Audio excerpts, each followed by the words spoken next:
नमस्कार, Satara science star news चॅनलमध्ये आपले सहर्ष स्वागत आहे।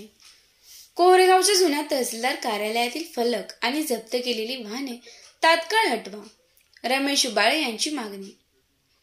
कोरेगाव तहसीलदार कार्यालयाचे सुभाषनगर येथील सुसज्ज मध्यवर्ती प्रशासकीय इमारतीत स्थलांतर झाले आहे। त्याला आता 1 वर्ष उलटत आले तरी जुन्या इमारतीतील फलक आणि जप्त केलेली वाहने अद्याप हलवण्यात आलेली नाही। याविषयी आता पीपल्स रिपब्लिकन पार्टी ऑफ इंडियाचे पश्चिम महाराष्ट्र उपाध्यक्ष रमेश उबाळे यांनी आवाज उठवला आहे।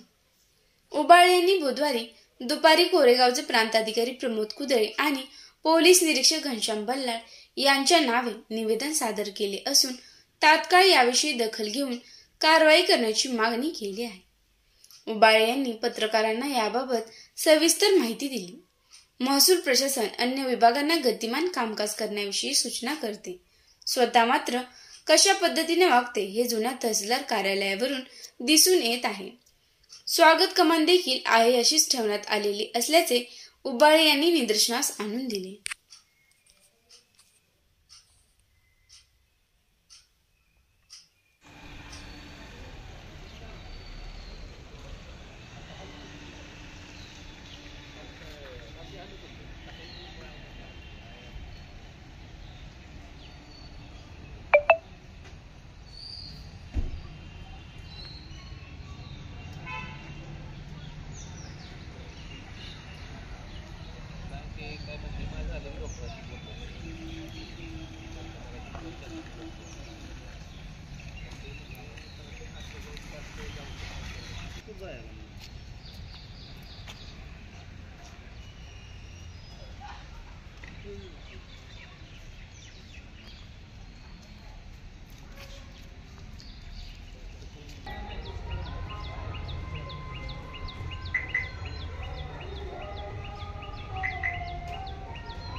कोरेगाव प्रांत व कोरेगाव तहसीलदार तसेच कोरेगाव पोलीस स्टेशन इथे आम्ही निवेदन दिलेलं आहे की कोरेगाव पोलीस स्टेशनच्या समोर जुन्या तहसील कार्यालयामध्ये जी ट्रॅक्टर्स आहेत, काही वाहनं आहेत, ती तात्काळ तिथून काढावीत व तिथला परिसर स्वच्छ करावा। तसंच तहसील कार्यालयाचे जे बोर्ड आहेत, आता लोकांची दिशाभूल होती की तहसीलदार तर कार्यालय नवीन झालंय आणि मग हे जुने बोर्ड कशासाठी लावलेत, तर ते तात्काळ सगळे बोर्ड तिथून काढावेत, ती वाहनं तिथून काढावीत, जेणेकरून तो परिसर स्वच्छ होईल।